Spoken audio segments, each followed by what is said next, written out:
So it's official. I bought this bike. It's a 2024 Aprilia Rsv4 1100. Brand new bike with 1 miles on her.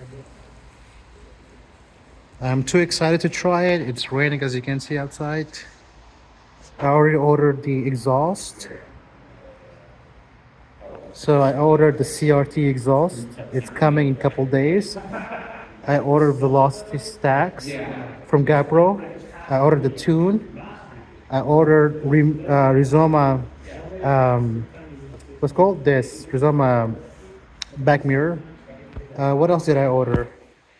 I think I also ordered a longer windshield from Revzilla, and of course the rear guard that's coming too.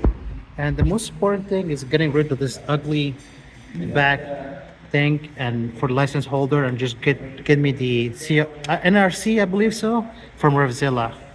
It's coming. Yeah, I'm excited. I am really excited. As you can see here, brand new. Only has let the camera just settle in. 1 mile. As you can see, only 1 mile. So I'm excited. Should be really fun. It's a beautiful bike.